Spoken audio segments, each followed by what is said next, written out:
Olá, bom dia. Quinta-feira, 17 de novembro de 2016. Eu sou Paula Paparelli e esse é o Bom Dia Baixada ao vivo pela Santa Cecília TV. No programa de hoje recebemos o vereador reeleito da Câmara de Santos, Sadal Nakai, e o cientista político Fernando Chagas. Bom dia para vocês, obrigado pela presença. Bom dia, Sadal. Bom dia, Paula. Bom dia, Fernando. Um bom programa a todos.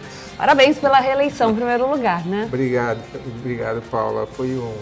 Eu agradeço aqui a todos os meus eleitores essa possibilidade de retornar para fazer o terceiro mandato na Câmara Municipal de Santos. E por falar em eleição, só que internacional, vocês deviam ter vindo no programa no dia seguinte, foi impactante o resultado das eleições norte-americanas, falamos muito no dia, falamos inclusive. Bastante. Olá, amigos, um abraço a todos. Bom dia, né? Eu não vim também porque eu fui dormir tarde, né? No outro dia, não dormiu. Não dormi, no outro dia não deu tempo de levantar. Surpreendente, no final do programa a gente fala disso. Foi improvável, né? Mas o improvável aconteceu, né? Rapidamente, Paula e telespectadores, né? Enquanto que a Hillary Clinton falou para o mundo, o Donald Trump falou para os americanos. O americano cidadão comum, o branco de classe média baixa, sem instrução. E aí o Trump decidiu as eleições. Mais conhecido como Trump, né? Para algumas pessoas, a gente estava falando disso no começo do programa. Bom, vamos às notícias do dia. Em Brasília, um grupo de 50 manifestantes ocupou o plenário da Câmara dos Deputados nesta quarta-feira e interrompeu a sessão. Eles pediam o fim da corrupção, além de uma intervenção militar no país e a volta do regime de exceção, inclusive com o fechamento do Congresso. Houve tumulto entre os policiais legislativos e manifestantes, que só deixaram o local no fim da tarde. O presidente da Casa, Rodrigo Maia, disse que o grupo será indiciado por invasão e depredação do patrimônio público. O país jamais será vermelho, viva Sérgio Moro e General Já foram algumas das palavras de ordem do grupo. O país que acaba de passar por um impeachment, falar de intervenção militar parece um pouco demais, né, Chagas? Anacrônico, né? Mas aí, você falou do Trump, eu já esperava essas manifestações no mundo e no Brasil, inclusive. Com o Trump defendendo o nacionalismo, aquele patriotismo exacerbado e a ultradireita, era normal que muitos países, e o Brasil, repito, também incentivassem essas manifestações. Eu sou favorável à manifestação dentro da lei. A democracia é o império da lei, a lei que determina como a gente deve se manifestar. No momento que a gente invade um patrimônio público, o plenário, que é a representação do povo, e depreda o patrimônio do povo, é um crime, além de ser um crime contra o poder público, é também aí um crime contra a democracia, né? A democracia não cabe esse tipo de ato. Porque é até interessante eles defenderem o Sérgio Moro. Não há lei numa ditadura, não há judiciário numa ditadura. Então, todos os movimentos que vão contra a democracia, e este é um típico, quando pede a volta do regime autoritário, está totalmente fora do contexto, fora do compasso. E no Brasil nós estamos vendo muito isso, seja de esquerda, muitas vezes as pessoas se manifestando, e têm direito à manifestação, mas se manifestando muitas vezes de forma escusa e de forma não clara, abalando a democracia. E de outro lado, como nós vimos ontem, de forma clara, abalando os pilares da democracia.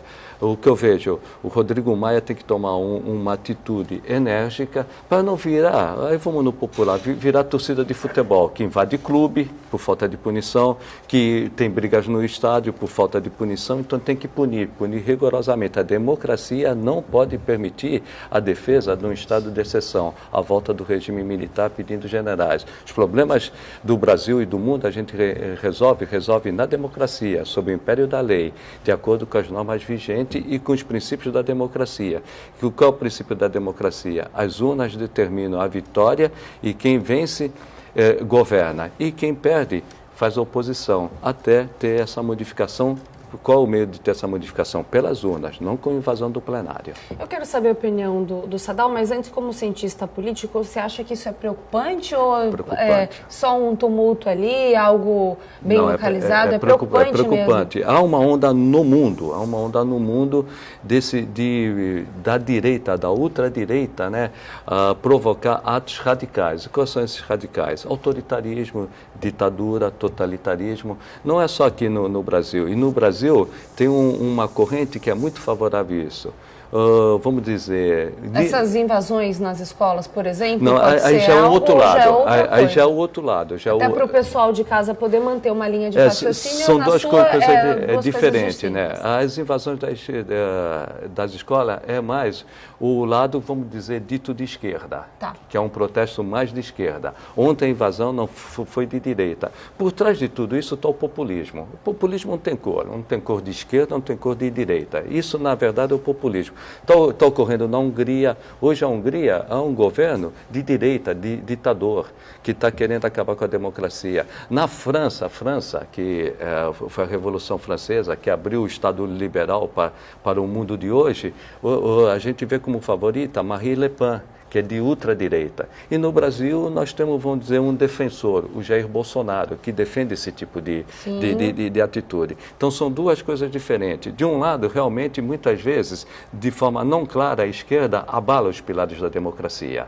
mas de forma muito sutil. Ontem não. Ontem a direita, de forma agressiva, abalou bastante a democracia. Os princípios da democracia. Por isso é importante, Paulo e telespectadores, combater isso rigorosamente. Chegamos ao ponto de ontem ter que ressuscitar a Lei de Segurança Nacional, que embora pareça que esteja morta, não, ela está em vigor para combater, que absurdo, nós trouxemos uma lei da ditadura para combater atos que vão frontalmente contra a democracia. Isso é preocupante, nós temos que tomar muito cuidado. E eu digo, foi o germe plantado pelo Trump. Até antes do programa, rapidamente, vereador, nós estamos falando do Brexit. O Brexit também é esse nacionalismo que vai para um populismo, esse populismo pode ser de direita ou de esquerda, mas o populismo não vai resolver nem o problema do país e nem o problema do mundo. Política, né, Sadal? Preocupante esses atos aí. Olha, eu concordo dentro da fala Chagas? do Fernando, o que é o importante a gente passar para a população, nós estamos vivendo um exercício da democracia. E é importante a população entender que nós vivemos um Estado democrático e de direito, mas de direito.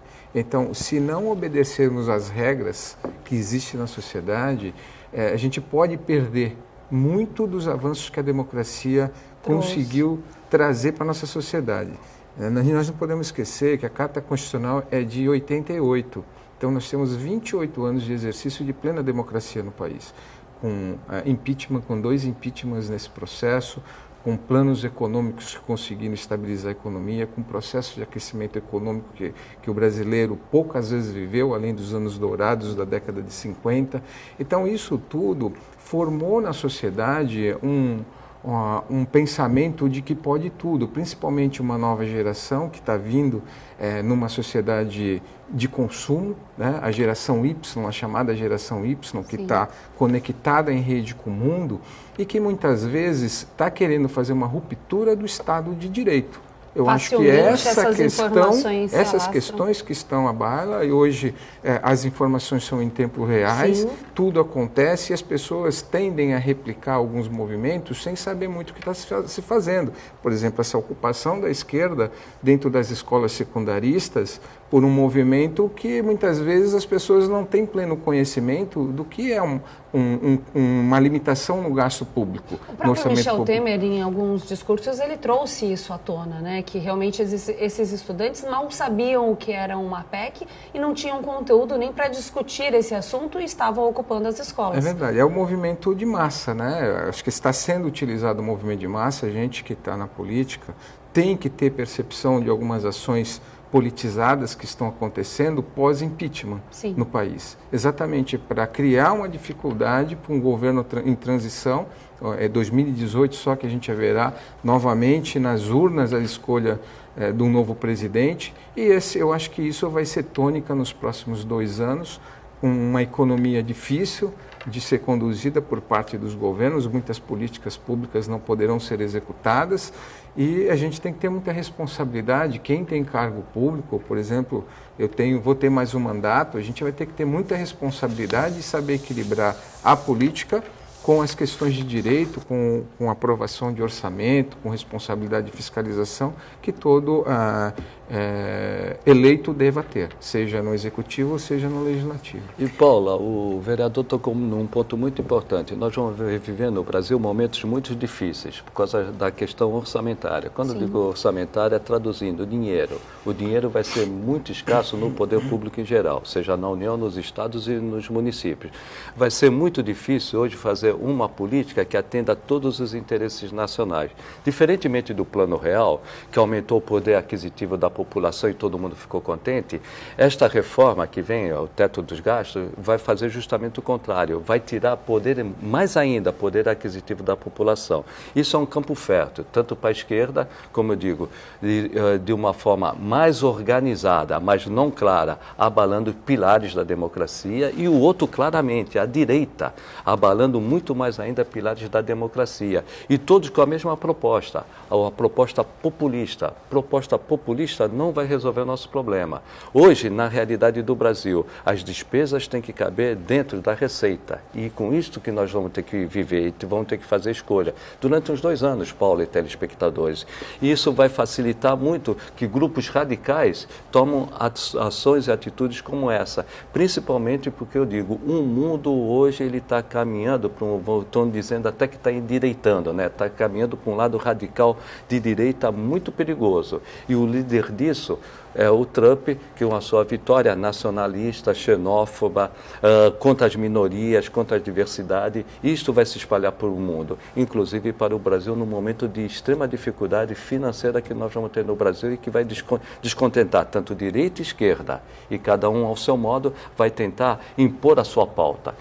Mas para impor a pauta, como o vereador falou, tem que ser dentro da lei, tem que ser no Estado Democrático de Direito, não invadindo escola ou plenário do Congresso Nacional.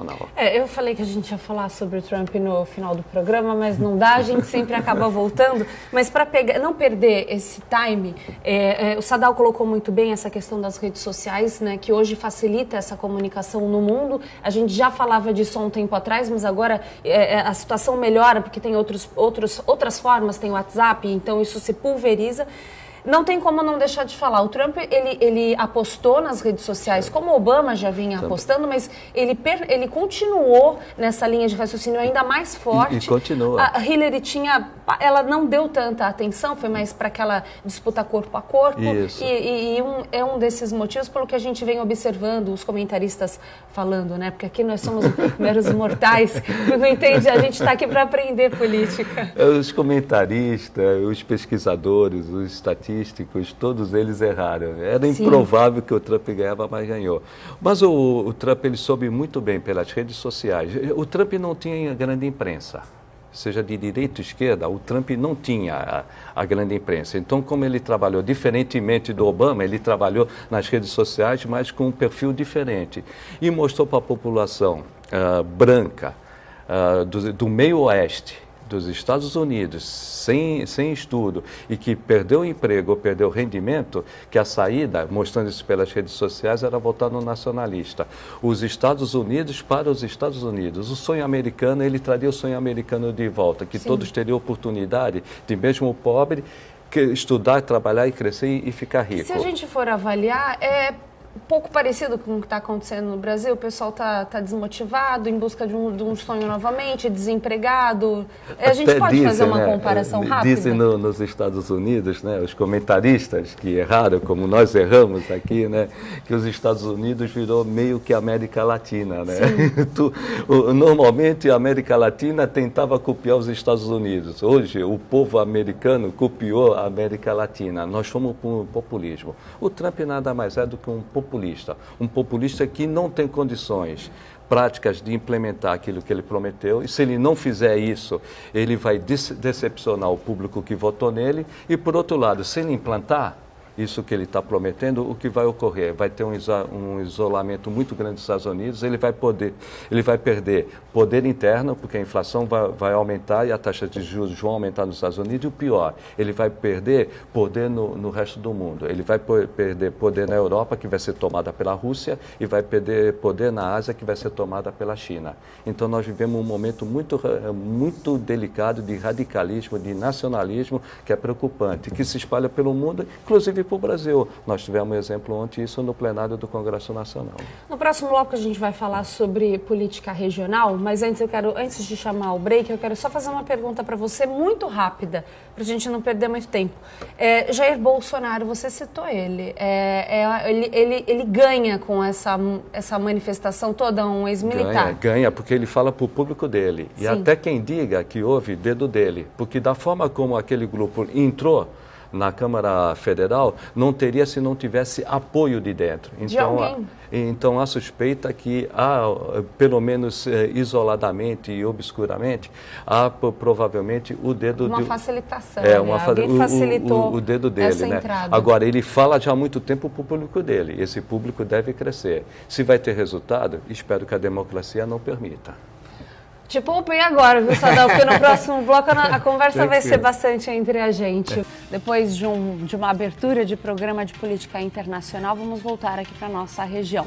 Sadal Nakai foi reeleito recentemente pelo PSDB, com mais de 4.900 votos, a terceira melhor votação em janeiro. Inicia o seu terceiro mandato como vereador. Candidato mais votado em 2012, atuou por 2 anos como presidente da Câmara. E aí eu pergunto quais são as prioridades para esse novo mandato, Sadal? Bom, Paula, eu tenho dito o seguinte, eu estou indo para o terceiro mandato. O primeiro foi de aprendizado, que a gente se apropria da legislação, da dinâmica legislativa. O segundo foi esse mandato foi um mandato de apoiamento ao governo do meu partido, ao governo do prefeito Paulo Alexandre, que se reelegeu, presidi a casa, sou o líder do governo, então foi um mandato de apoiamento total ao governo. Esse terceiro mandato, eu pretendo fazer um mandato de eficiência ao meu mandato, à minha representação política, do meu livre pensamento, coisas que muitas vezes em atribuições pró-governistas você não consegue atuar, você não consegue fazer uma discussão ampla, porque muitas vezes você está preso às discussões de defesa pró-governo. Isso não quer dizer que eu vou virar oposição, mas eu quero ter um mandato de eficiência no legislativo para contribuir ainda mais com a democracia, com a transparência, com atos que possam refletir realmente o que a população espera do legislador e espera da Câmara Municipal. Contribuindo, eu tenho conversado nesse mandato com Chagas algumas ações sobre orçamento que a gente precisa concretizar, por exemplo, as emendas dos vereadores que a gente não conseguia gerar eficiência na sua aplicação. Então são algumas ações de aprendizado que eu tenho nesse mandato, que eu quero levar para o próximo, para que a gente possa colaborar não só com o meu mandato, com a população, mas também com os pares que compõem a Câmara Municipal. Tem umas informações aqui importantes. Um grupo de 14 vereadores anunciou oficialmente o apoio à chapa de Adilson Júnior, do PTB, como candidato à presidência da Câmara Municipal de Santos para o próximo biênio. A mesa diretora seria composta por Benedito Furtado, do PSDB, como primeiro vice-presidente, Sérgio Santana, do PR, como segundo vice-presidente, Kenny Mendes do PSDB como primeiro secretário e Roberto Teixeira do PSDB, que seria o segundo secretário. Como é que foram as articulações nesse sentido e por quais razões o vereador Adilson Júnior foi escolhido? Você faz parte, inclusive, dessa chapa? Isso, eu acho que a Câmara ela tem que funcionar com uma harmonia, mas com uma independência do Executivo. E nessas ações de contrapeso, de peso político em relação ao que aconteceu pós-processo eleitoral, se entendeu na Câmara Municipal da importância do equilíbrio das forças partidárias. O PSDB nessa chapa tem 2 integrantes na mesa diretora, mas se entendeu por bem deixar uma imagem positiva no sentido de que a Câmara vai ter uma autonomia para fazer as discussões que são importantes para a cidade. Né? Então, essa composição, ela é uma composição de forças partidárias capaz de fazer um bom processo harmônico, mas com autonomia do processo legislativo. Né? A maioria que compõe é base governista, a mesa diretora é composta só por vereadores eleitos no arco de aliança do prefeito, Paulo Alexandre, mas é importante que a Câmara possa ter autonomia para discussões de assuntos de extrema importância, como o orçamento que nós estamos votando, a próxima legislatura, na composição das comissões permanentes ou da condução dos assuntos que são de extrema relevância na hora de aprovação de projetos, com promoções de audiência pública ou com discussões de assuntos que sejam pautados de interesse da sociedade. Já há em curso algumas ações que foram colocadas numa agenda de discussão, por exemplo, eu posso anunciar, porque o futuro presidente já anunciou isso numa audiência para os jornalistas, uma das prioridades que nós teremos será a agenda da tribuna cidadã mais aberta, para que a sociedade possa efetivamente participar de discussões que são de interesse da cidade. Então, algumas dinâmicas de mudanças no regimento interno para dar um melhor dinamismo e um melhor entendimento de como são processadas as legislações na nossa cidade. Né?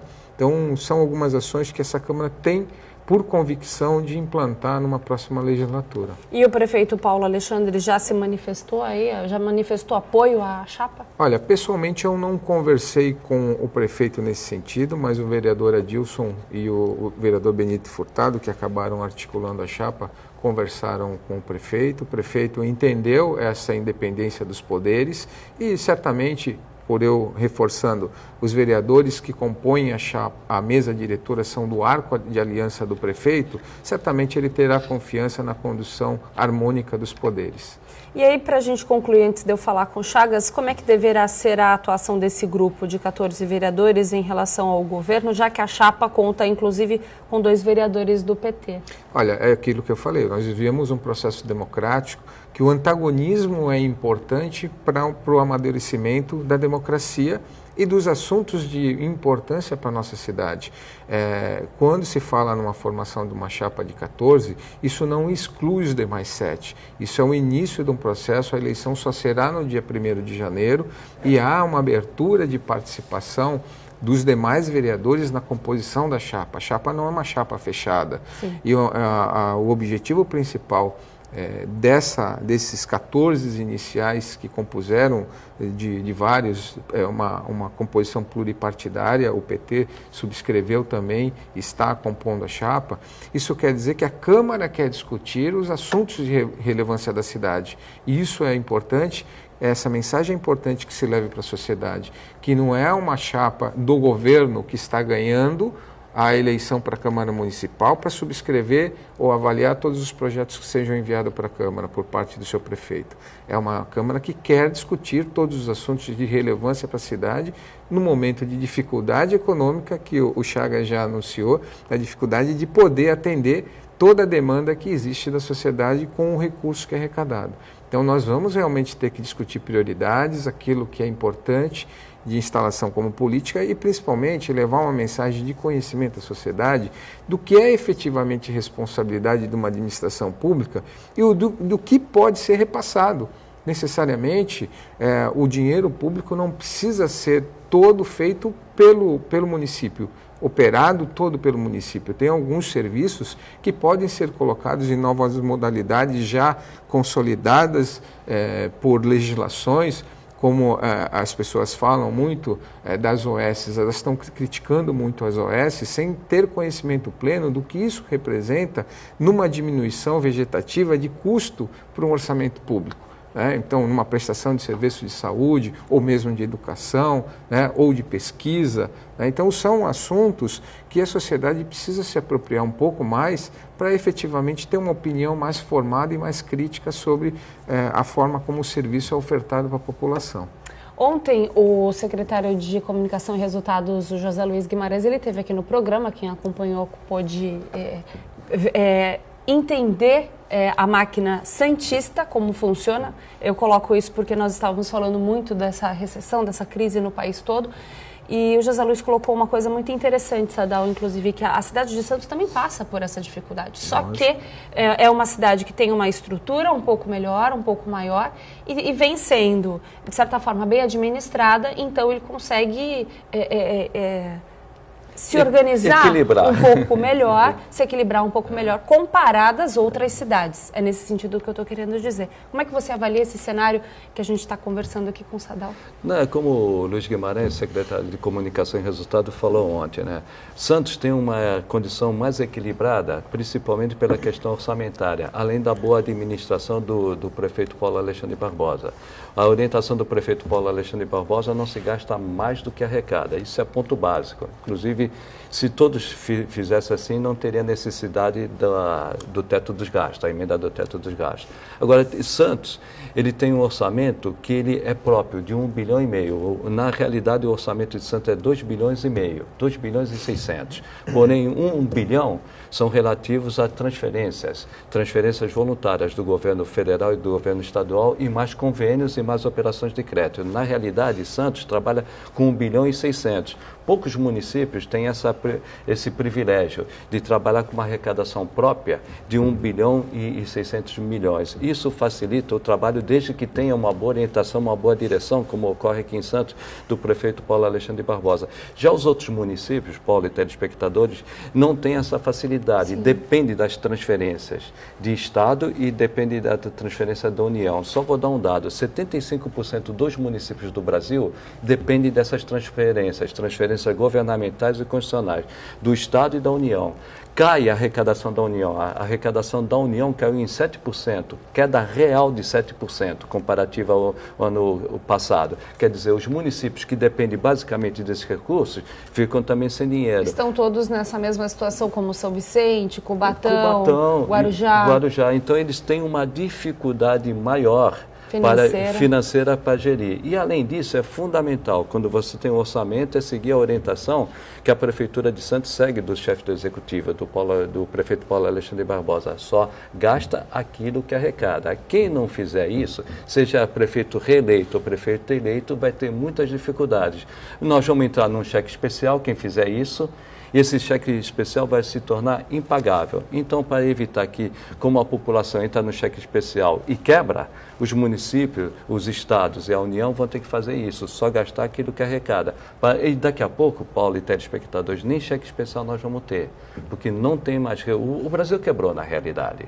O poder público no Brasil quebrou. Ele não, é a mesma coisa que um particular entrou no cheque especial, não pagou o cheque especial e ficou sem o cheque especial e teve que fazer um refinanciamento da sua dívida. Assim está o Brasil. O Brasil entrou no cheque especial, não pagou o cheque especial, quebrou. Agora tem que fazer um refinanciamento. Além de fazer um refinanciamento da sua dívida, o Brasil, de uma forma geral, o poder público, de uma forma geral, vai ter que só gastar aquilo que arrecada. São momentos difíceis, mas nós vamos ter que passar por isso durante 1, 2 anos, para que daqui a 3, 4 anos o Brasil volte a se recuperar. Uma questão aqui importante: você tem acompanhado, Sadal, há algum tempo, questões aí que envolvem o corredor graneleiro no Porto de Santos, os impactos para os moradores da cidade, principalmente nesses bairros mais próximos, né? Inclusive visitou 3 terminais de grãos instalados ali no corredor de exportação da Ponta da Praia. Os resultados desse estudo serão apresentados numa audiência pública no próximo dia 23. Eu queria que você falasse um pouquinho sobre isso. Olha, Paula, esse é um assunto que a gente faz uma digressão, uma volta. Lá no ano de 2006, quando começou a se instalar os novos terminais no corredor de exportação.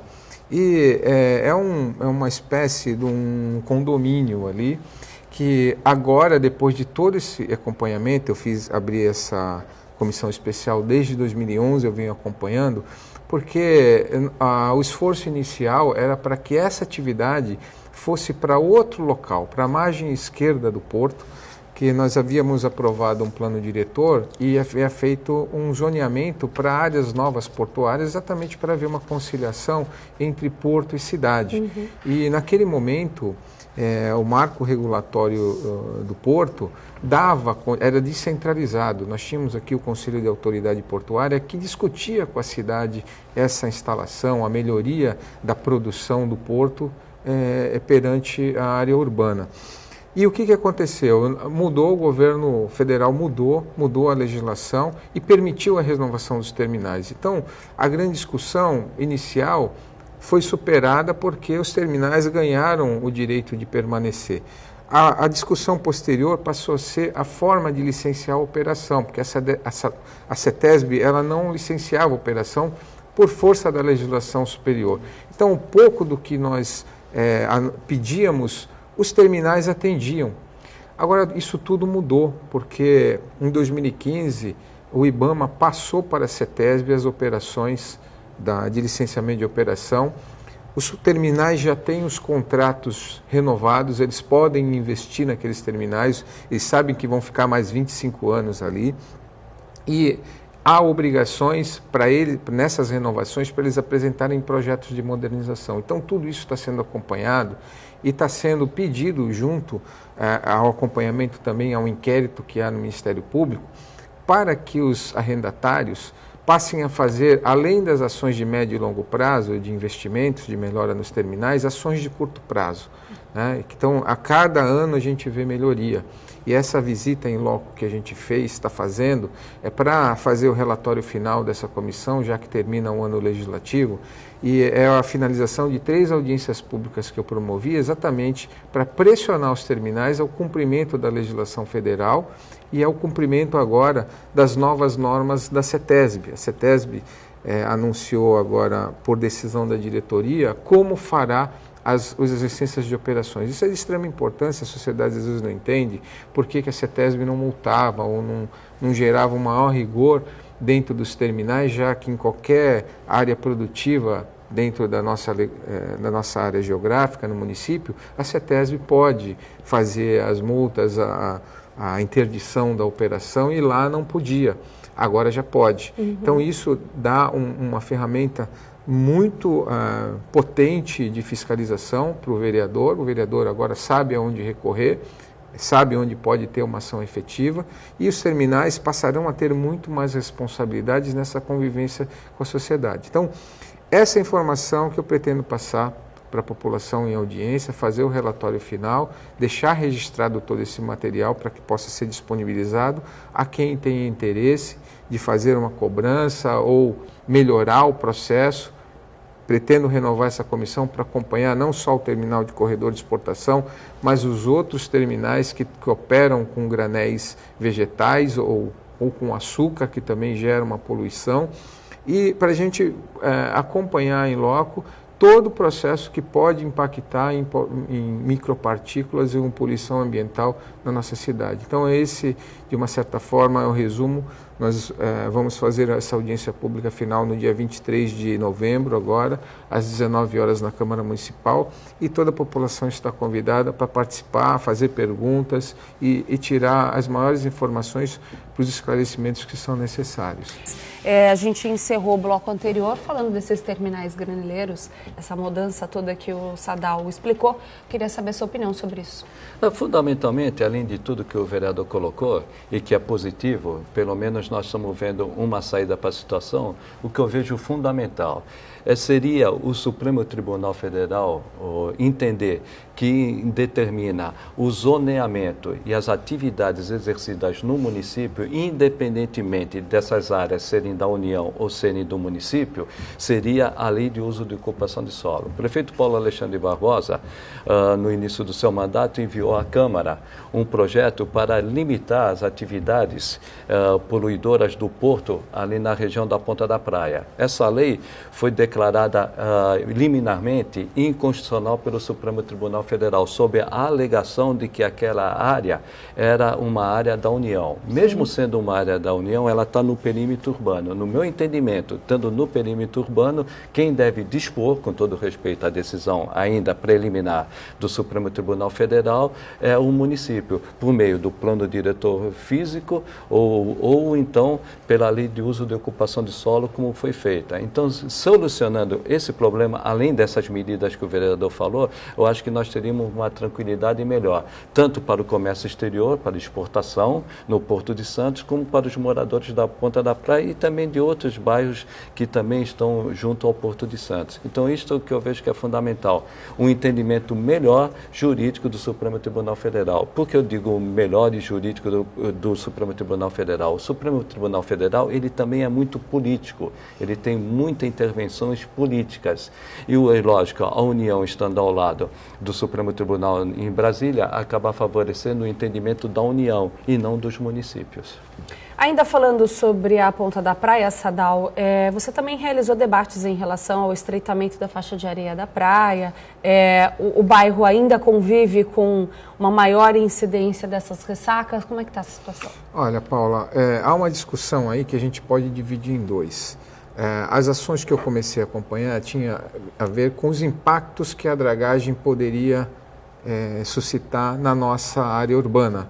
Isso começou também em 2011, essas audiências e os acompanhamentos. Logo, o primeiro ano após a autorização da dragagem de manutenção e de alargamento, que eram em 4 trechos. O que está acontecendo hoje é que a discussão passou por um assunto de mudanças climáticas em função das ressacas que acabaram devastando a área urbana. Então, se foge um pouco do foco da discussão, porque o acompanhamento que eu vinha fazendo era da perda da faixa praial da Ponta da Praia em função da dragagem. E que estudos hoje reconhecem que 3% da dragagem afeta na mudança climática ou nas ressacas. A discussão não é essa, a discussão porque houve um fracionamento para acompanhar essa alteração por obrigação do relatório de impacto de meio ambiente, o RIMA, né? Que dizia o seguinte, que tinha que fazer um acompanhamento da faixa praial. Então eles dividiram a faixa, Chagas, acho que em 20 lotes, e somente no lote da Ponta da Praia que tinha alteração. Então, na média, não acontece nada. Esses 3% que o presidente da Codesp alega, que só 3% da dragagem afeta, mas está afetando consistentemente, porque se vocês acompanharem, o que está acontecendo é um alargamento e um aprofundamento do canal. Então a maré está se modificando. Excluindo a ressaca desse processo, você verá que ainda haverá perda da faixa praial naquele trecho. Se há perda, tem que ter mitigação. É isso que o promotor público federal está questionando dentro do seu processo, numa ação que está correndo na terceira vara da Fazenda Federal. Essa discussão está no inquérito que está aberto, não houve conciliação. Na época a Secretaria de Portos, nem a Codesp, entendeu ou não acatou a ação do promotor, que ele queria exatamente, uma das coisas é que, em vez de alargar, só fosse feito aprofundamento. E o capitão dos portos, a Secretaria de Portos, na oportunidade, entendeu que deveria ter alargamento para que pudesse o porto continuar com as suas operações. Eu deixo claro aqui para a população que eu sou a favor do crescimento do porto. O que eu tenho brigado, na minha condição legislativa, política, é que o impacto, ele preveja a mitigação. O impacto desse alargamento, desse aprofundamento, eles coloquem no estudo quais são as mitigações que vão ser feitas, que haja um reconhecimento que esses 3% estão afetando diretamente na piora de uma ressaca, num manejo de sedimento que está sendo retirado da praia ali e que isso precisa ser remediado a bem do crescimento do porto. A cidade não pode ser prejudicada. A discussão que está sendo levantada agora é que o homem faz interferência na área praial há mais de 100 anos. Olha, há mais de 100 anos nós não tínhamos a necessidade do aprofundamento que tem hoje, nós não tínhamos a necessidade do alargamento que tem hoje, nós não vamos ter uma projeção de crescimento que o porto necessita. Então é importante que o dinheiro de investimento seja acompanhado com as mitigações ambientais que são necessárias.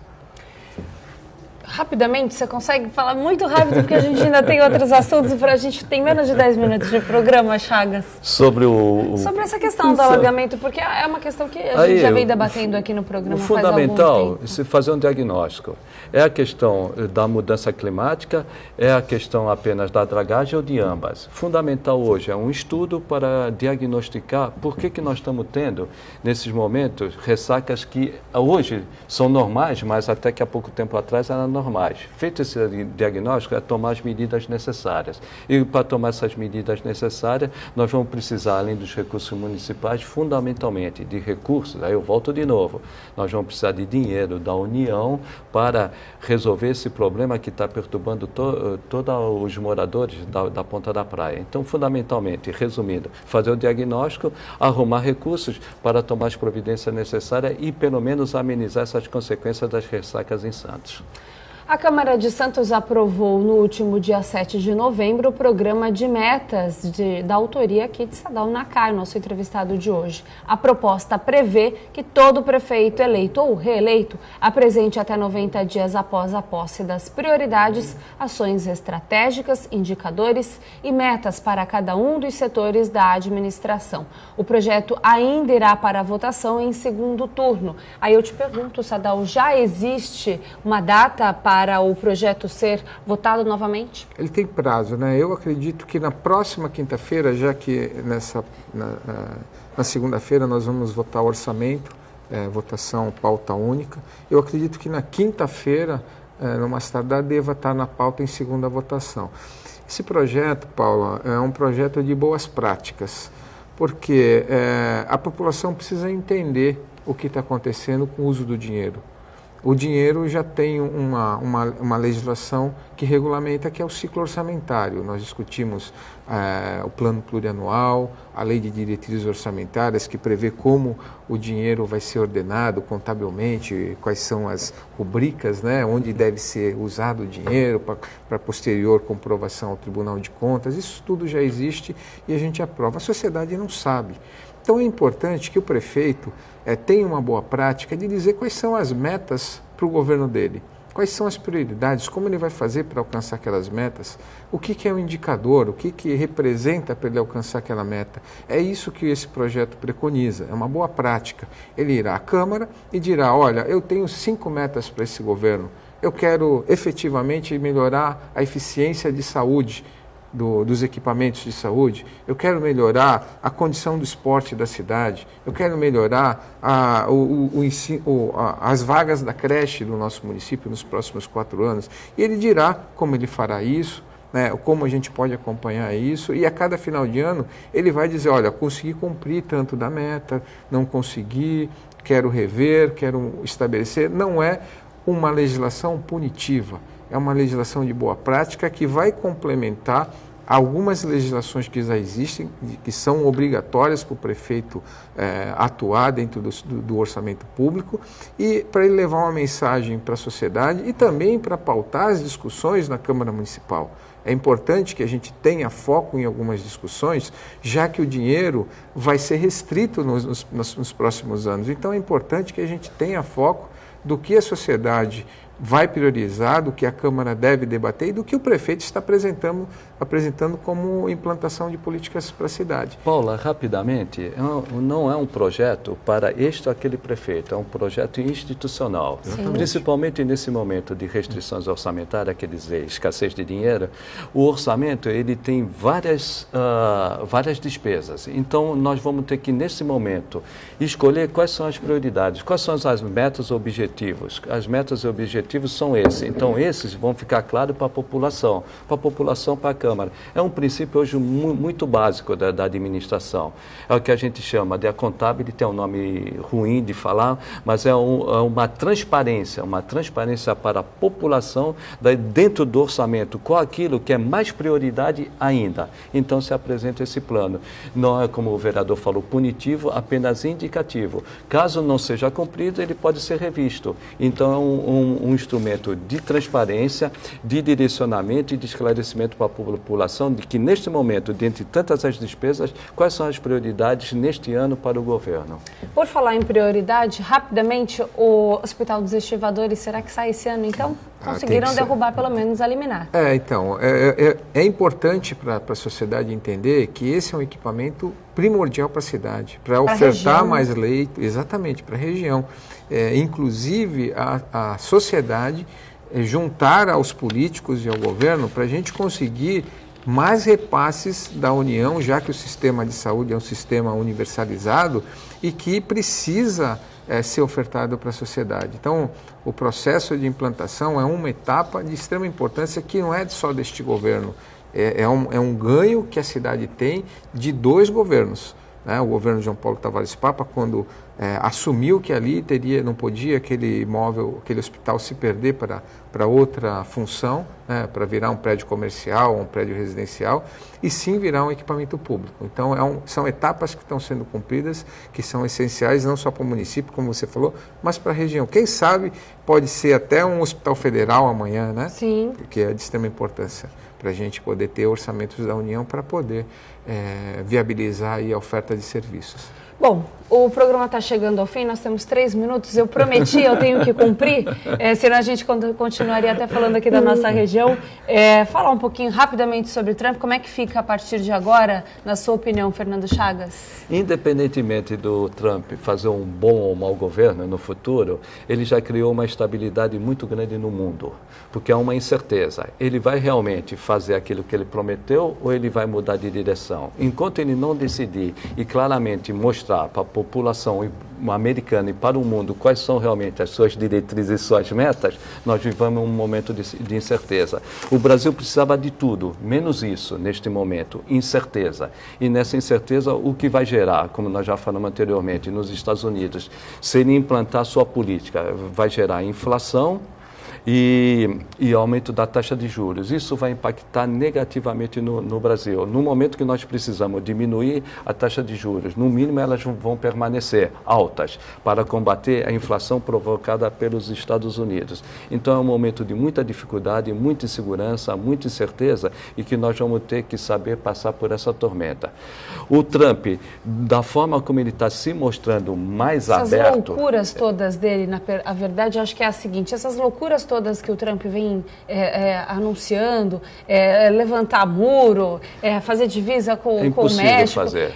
Será que ele consegue fazer isso ou o Congresso não deixa? Não, ele não vai conseguir fazer isso, inclusive ele já mudou seu discurso. E mesmo mudando seu discurso, indo para um lado mais suave, tentando amenizar aquele radicalismo que ele apresentou na campanha, os nomes que ele tem indicado para compor o governo são extremamente radicais e de direita, nacionalistas. Isso indica para o mundo. Ele vai sim implantar a política comercial e econômica isolacionista que ele prometeu na campanha. O Muro do México não sai. Ele não vai conseguir expulsar os imigrantes, não vai. Porém, no aspecto político, comercial e econômico, ele está indo para um lado que ele prometeu na campanha. E se socorrer, o que vai acontecer nos Estados Unidos e no mundo? Uma falta de crescimento econômico muito grande. Afinal de contas, os Estados Unidos são a máquina propulsora da economia mundial. No momento que os Estados Unidos se isolarem do mundo, afetar a economia,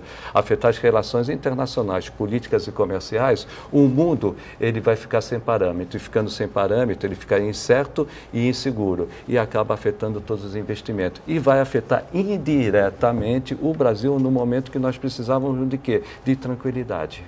Ou seja, a crise continua por um tempinho. Pelo menos até 20 de janeiro, quando o Trump vai tomar posse como presidente. E a gente vai ver o que realmente ele pretende ali. E o que ele pretende, pelos nomes que ele indicou, eu repito, não vem boa coisa por aí. Ele vai continuar com a sua xenofobia, com o seu radicalismo e com o seu isolacionismo. Tá certo. Sadal, muito obrigado por ter vindo aqui e aceitado o nosso convite. É um prazer receber você. Nossas portas estão sempre abertas. Eu que agradeço, Paulo, por essa oportunidade de fazer um programa com o Chagas. A gente sempre acaba aprendendo, né, sobre essa visão da política de uma maneira geral, e a gente fica aberto, coloco o meu mandato à disposição a toda a população para o que for de interesse da sociedade científica. Tá certo, Sadal, obrigada. Infelizmente nosso tempo é curto. Obrigada, Chagas, por ter aceitado o nosso convite. As portas estão sempre abertas para você. Lembrando que o programa de hoje reprisa às 5 horas da tarde e amanhã vamos falar sobre o maior porto da América Latina. Te espero amanhã às 8 horas da manhã. Até lá.